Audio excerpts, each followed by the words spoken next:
Launching का जो video है वो जारी कर दिया है। ईरान की तरफ से जो मिसाइल्स लॉन्च की जा रही है उसके वीडियो भी बाकायदा IRGC पोस्ट करते जा रहा है।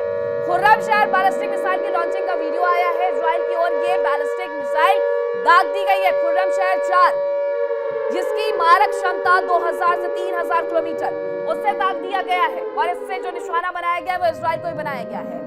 अपने पास लंबी दूरी की जो सबसे ज्यादा मिसाइल ईरान रखता है उसमें से खुर्रमशहर 4, जिसका कुछ दिनों पहले परीक्षण भी हुआ था इस युद्ध की शुरुआत के पहले टेबल टॉक के वक्त पर। और इसके साथ ही उसके बाद दूसरी जो मिसाइल है वो है सेजन। ये वो मिसाइलें हैं जो लंबी दूरी की मारक क्षमता वाली मिसाइल से, और इनका इस्तेमाल इस युद्ध में भरपूर तरीके से किया जा रहा है। इसी बैलिस्टिक मिसाइल का इस्तेमाल करके इजराइल के अंदर ईरान तबाही ला रहा है। ये इजराइल की तस्वीरें भी देखते जाइए, ईरान की तस्वीरें भी आपने देखी कि किस तरीके से इजराइल के अंदर भयावह तबाही ईरान की तरफ से लाई जा रही है। अब इसी बीच खबर और आ रही है कि जॉर्डन में रिकॉर्ड की गई है मिसाइल्स की तस्वीर वहां पर भी, क्योंकि जॉर्डन के आसमान में भी तो लगातार जो इजराइल की मिसाइल्स है वो विचरण करते हुए नजर आ रही है। मीडियम रेंज की हालांकि बैलिस्टिक मिसाइल बताई जा रही है ये, जिसे वहां पर देखा गया है, और इसका क्लस्टर बम का वॉरहेड वहां पर टूटता हुआ नजर आया है। क्लस्टर बम अपने आप में बेहद खतरनाक होते हैं। ये बम एक साथ आप कहीं पर भी ड्रॉप कर दीजिए, ये फटते नहीं है, लेकिन ये समय समय पर फटते रहते हैं, जो सबसे ज्यादा मुश्किल भरा होता है। इन्हें एक तो ढूंढना, उसके बाद डिफ्यूज करना। क्लस्टर बम जितनी तबाही ला सकते हैं एक लंबे वक्त तक के लिए, कि आपने आज जाकर के वहां पर क्लस्टर बम का वॉरहेड ड्रॉ किया, क्लस्टर बम हर जगह फैल गए, और उसके बाद वो कभी कभी जब फटते हैं तब पता चलता है। आपको याद होगा कि द्वितीय विश्व युद्ध से लेकर के ये हमेशा खबरें आती रहती है कि द्वितीय विश्व युद्ध के जो बम थे वो बरामद किए गए हैं और वो फटे ही नहीं। ये ऐसे ही क्लस्टर बम भी होते हैं। ये तस्वीर हम आपको दिखा रहे हैं जॉर्डन में जो रिकॉर्ड की गई है, ये मिसाइल मीडियम रेंज की बैलिस्टिक मिसाइल, जिसमें से बीच में टूटता हुआ क्लस्टर बम का वॉरहेड नजर आया है। और एक खबर और जरा देख लीजिए, ये जो तस्वीर आप देख रहे हैं ये इजराइल में जो तबाही लाई जा रही है ये उसकी तस्वीरें हैं। ईरान इजराइल को बख्श देगा ये तो होगा नहीं। इजराइल और अमेरिका ने मिलकर के ईरान के ऊपर जिस तरीके से अटैक किया तो अब इजराइल को भी तो खामियाजा उठाना पड़ेगा। तो ईरान ने अपनी खुर्रमशहर 4 मिसाइल को उसकी तरफ दाग दिया है ताकि वो भी भयंकर तबाही वहां पर ला सके।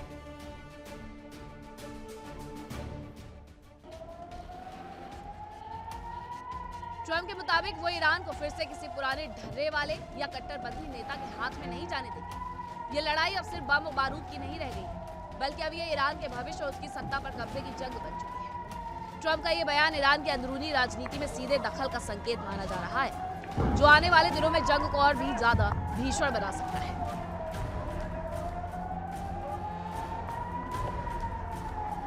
मुस्तफा का जन्म 1969 में मशहद में हुआ था। वो अयातुल्लाह अली खामनेई के बेटे हैं। उनके पास धार्मिक ज्ञान भी है, साथ ही IRGC में उनकी खासा पकड़ मानी जाती है। 2019 में अमेरिका ने मुस्तफा पर प्रतिबंध लगाए थे। अमेरिका का आरोप था कि अली खामनेई ने अपनी कुछ शक्तियां अपने बेटे को सौंप दी थी और वो बिना किसी सार्वजनिक जवाबदेही के आधिकारिक रूप से फैसले लेने लगे थे।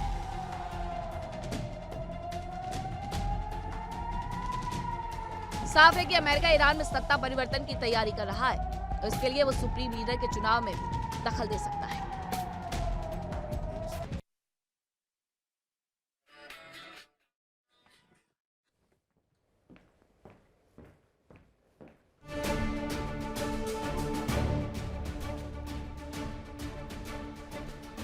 अब एक और खबर आपको बता दें, दुबई में ईरान का मिसाइल अटैक देखने को मिला है, जहां बैलिस्टिक मिसाइल ने ब्लास्ट की तस्वीर सामने आई है। दुबई में ईरानी मिसाइल में ये भीषण ब्लास्ट हुआ है, ये जानकारी आ रही है। दुबई में ईरान का ये मिसाइल अटैक देखने को मिला है। दुबई में हर जगह ईरान की तरफ से मिसाइल्स भी भेजे जा रही है, ड्रोन भी भेजे जा रही है। इसमें बताया जा रहा है कि बैलिस्टिक मिसाइल में जो ब्लास्ट हुआ है उसकी तस्वीर दरअसल कैमरे में कैद की गई है, और ये मिसाइल भेजी भी इन्हीं की तरफ से गई थी, यानी ईरान की तरफ से दुबई भेजी गई थी, लेकिन ये अपने आप में ही यहाँ ब्लास्ट हो जाती है। बैलिस्टिक मिसाइल ये बताई जा रही है जो कि यहाँ पर ब्लास्ट हो जाती है। दुबई में अटैक करने के लिए इसे भेजा गया था, और ऐसी तमाम तस्वीरें बार बार सामने भी आती है कि किस तरीके से दुबई में, इसके अलावा ओमान में, इसके अलावा जॉर्डन में, बहरीन में, अब तो अजरबैजान और तुर्की में भी बैलिस्टिक मिसाइल भेजी जा रही है ईरान की तरफ से। ईरान ने मिडिल ईस्ट के पूरे समीकरण बदल करके रख दिए हैं। हर जगह वो अटैक करते हुए नजर आ रहा है जहां पर US नेवल बना हुआ है। यूएस बेस पर वो हमले कर रहा है।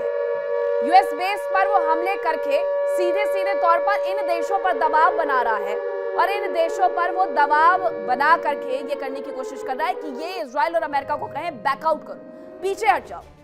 अब एक और जानकारी है कि इजराइल पर ईरान के मिसाइल अटैक से जुड़ी हुई तेल अवीव समेत कई शहरों पर लगातार हमले जारी है और यहाँ पर हाल ये हो गए हैं तेल अवीव से लेकर के यरूशलेम तक कि आयरन डोम ने काम करना बंद कर दिया है।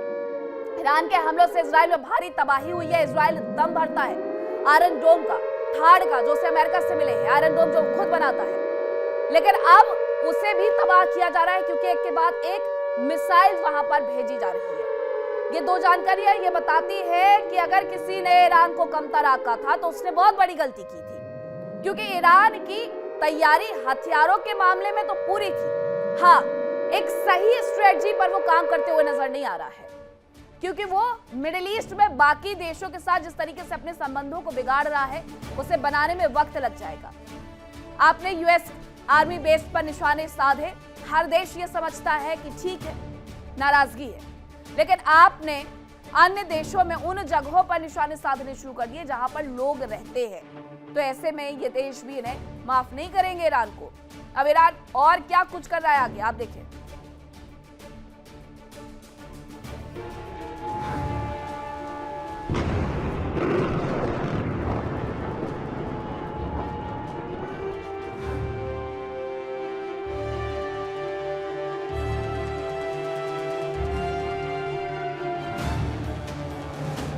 अमेरिका को आशंका है कि ये जंग लंबी चल सकती है। इसमें ग्राउंड ऑपरेशन की जरूरत भी पड़ सकती है। हालांकि राष्ट्रपति ट्रंप ईरान में कमांडो उतारने के पक्ष में नहीं है, क्योंकि उन पर अमेरिकी जनता का दबाव भी है।